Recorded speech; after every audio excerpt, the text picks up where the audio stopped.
My name is Francesca Rigucci, Real Estate Marketing. And I'm PETER BUCHSBAUM with GMH Mortgage. Today, we are going to do some Q&A, answer some, frequent questions that come up to realtors on how to manage your time on social media and what is a priority for you. Francesca, my first question is for you. What would you consider to be good content to post on social media? So, content on social media, when you're interacting with Facebook or LinkedIn, you have to stay relevant to that platform and how the audience interacts on it. So for instance, on Facebook, you have your property and you have this beautiful feature called Go Live on Facebook. You're in your property and it's before an open house.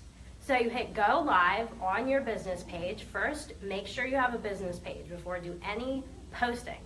Why? Because those who are on your business page, your advocates, appreciate that real estate content.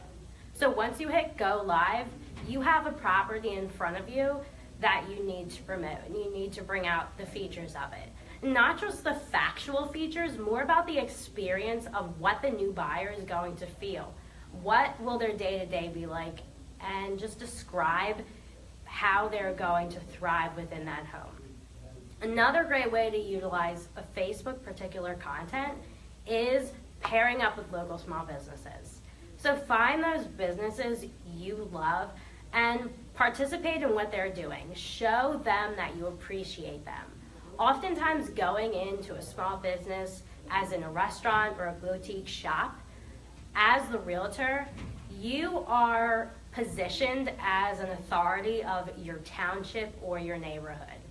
Go in there and position yourself to do a video or a small photograph with just a caption showcasing them as one of the best. They've been around for a long time, and you remember what the place used to be like and how it has transformed into one of the best.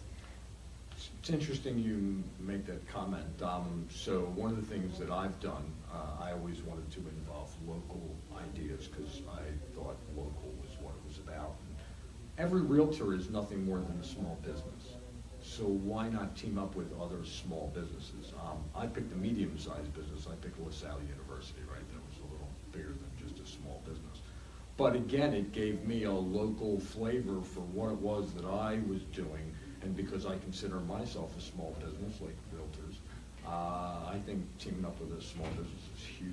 I think it's a big hit. Teaming up with a small business is a great idea. Like Peter just mentioned, he has access to LaSalle University, which is incredible. It gives him, tens of thousands of people to reach out to, faculty, as well as others who sponsor events there.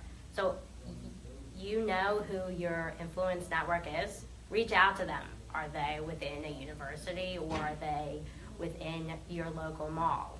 Getting as large as you're able to get, granted, you want to be there, that's if you put in the time and the effort, you will see a huge return on your investment with that. One of the things you and I have discussed is what's the purpose of all this? Like, why am I reaching out to you, and what is it I'm trying to accomplish, right? It's not just hey, this is Facebook Live and we want to be here. It's more a matter of trying to help people understand why would I call you.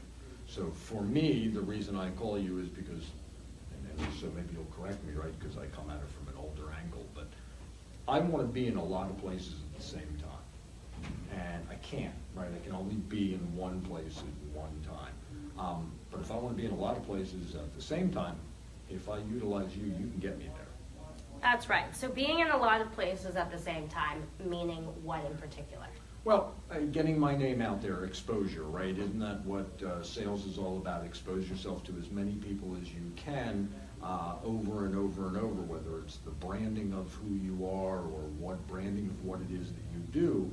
But the more people that see it, the greater likelihood that you'll gain business from it. In a sense, you want everyone to know who you are.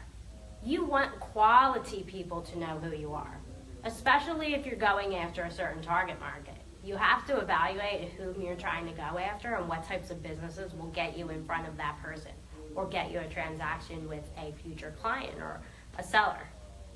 So it's interesting because we keep going back to the throwback days of what it was like, before Facebook Live. So back when I had hair,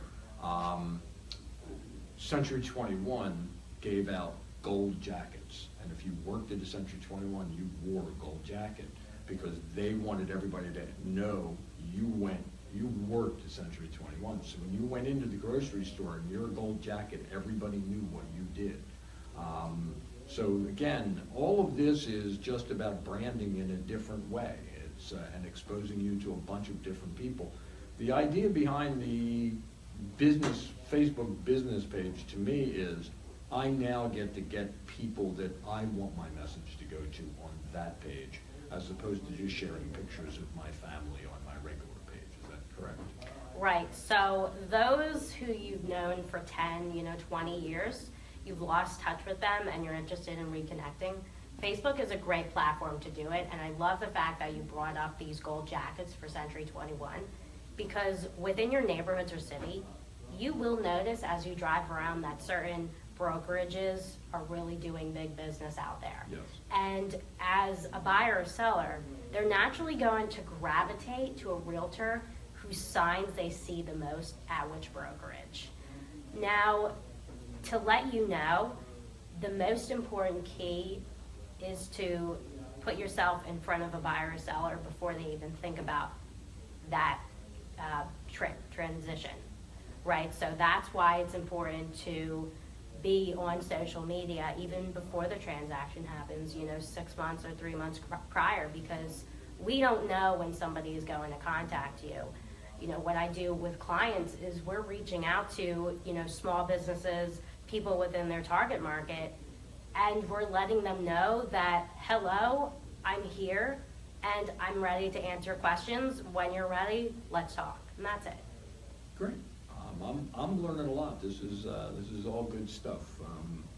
So Very cool. Peter, my next question is for you, and we're going to take a right-hand turn and go towards the mortgage side of things.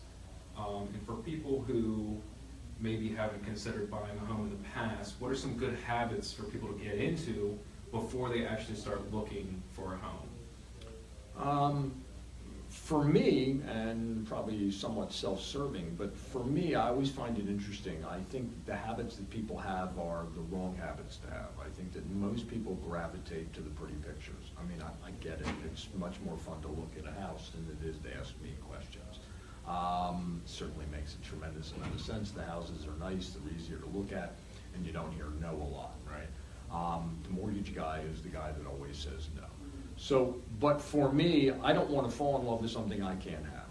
So I believe that the best habit that anybody can have is to say, gosh, maybe I should find out how much I can spend. Maybe I should see if there's any glitches on my credit that I have to cure. Maybe I should see how much money I have to save. The only way to do that is to talk to a mortgage person. So obviously I'd like that to be me, but the reality is reach out to a mortgage person to ask the question before you go look at the pretty houses. Otherwise, you have a tendency to fall in love with a home that you can't afford, and that's kind of a wasted amount of time. And the internet today and the social media today, there are just a million ways for you to find homes.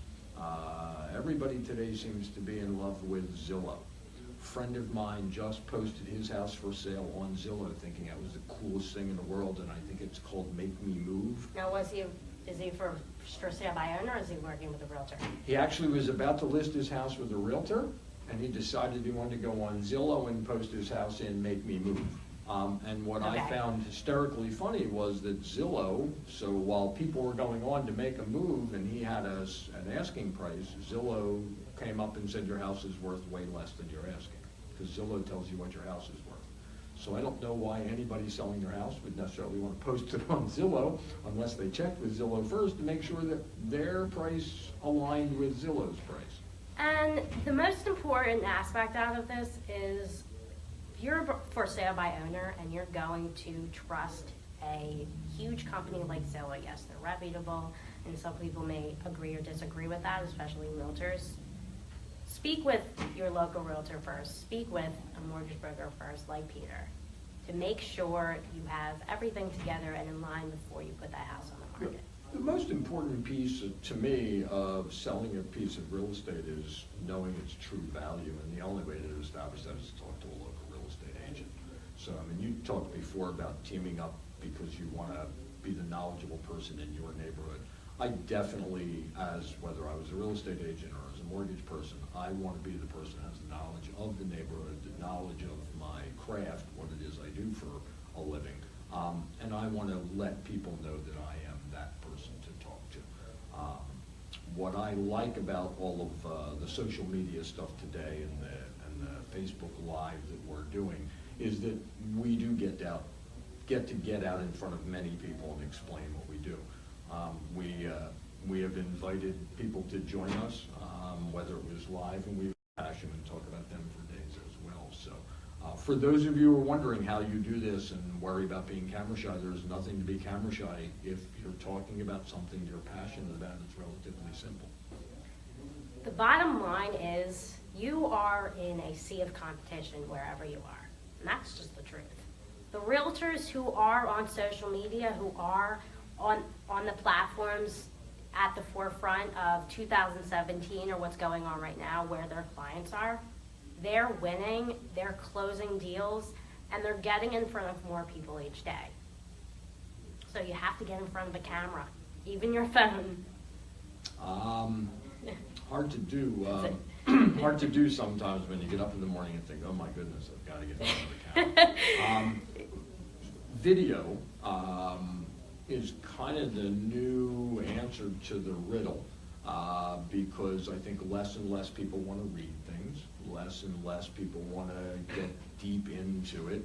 So it's a quick kind of education in the video that's just easier. I can click it and I can listen to it over and over again while I'm doing whatever it is that I'm doing. So I know that JT, the very kind gentleman who's helping us with the videos, JT has really unearthed some interesting things for me, and that video is just a quick way to express what it is you're trying to say. That's right, and for the convenience of video, you're able to watch video in the car, listen to video in the car, you're able to listen to it while you're working out. So there's so many different ways of taking in our content without sitting down and just watching. And having to read. JT laughs at me a lot because I can read volumes of information because that's how I learned how to do things, right? Each generation has a different thing.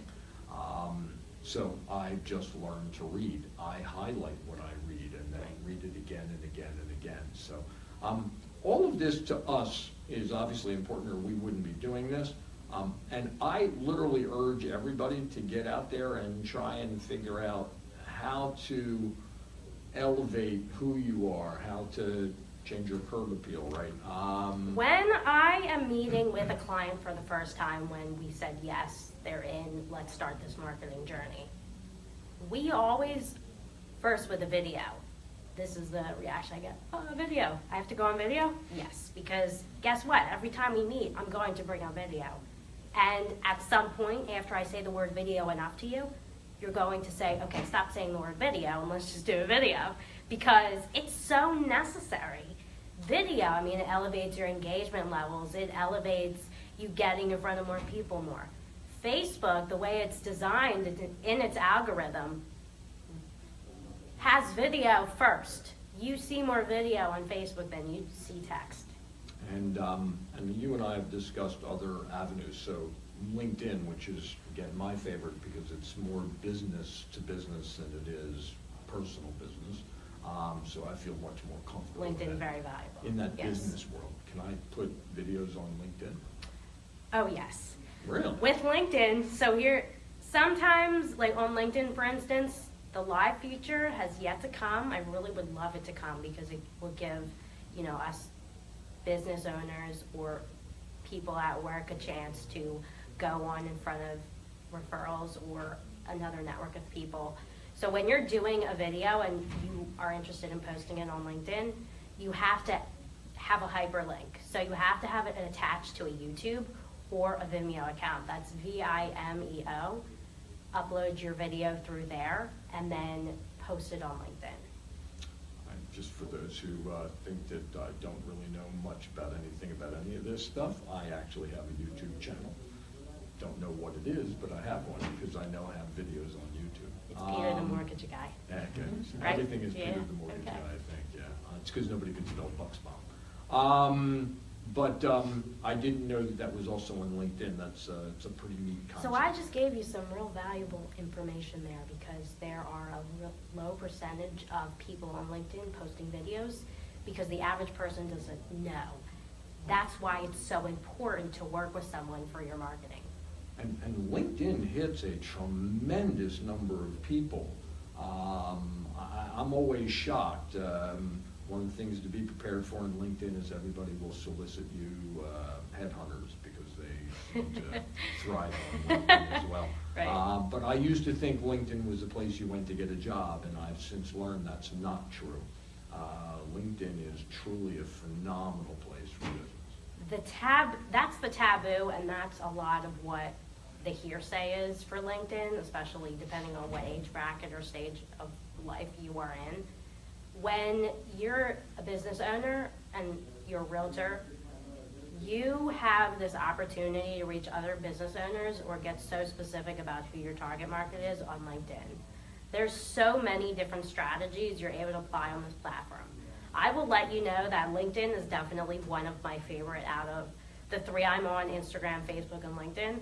LinkedIn is one of my favorite. I always make it an opportunity for myself and for my clients to post on LinkedIn because they're exposing themselves to a new client or a business owner who's paying attention on LinkedIn at a different level.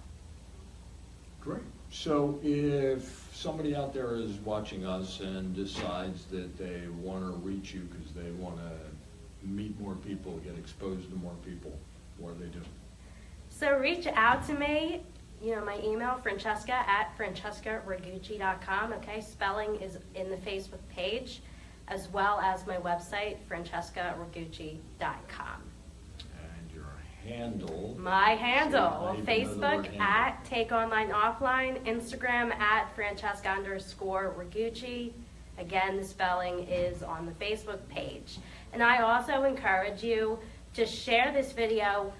If you're not a realtor and you just love this video, you know a realtor, or there's someone out there who needs this. So please share this within your page. It's such great education and value to that person who's looking for it and needs a push. Oftentimes when I meet a new client for the first time or a potential new client, they already know that they want to increase their marketing.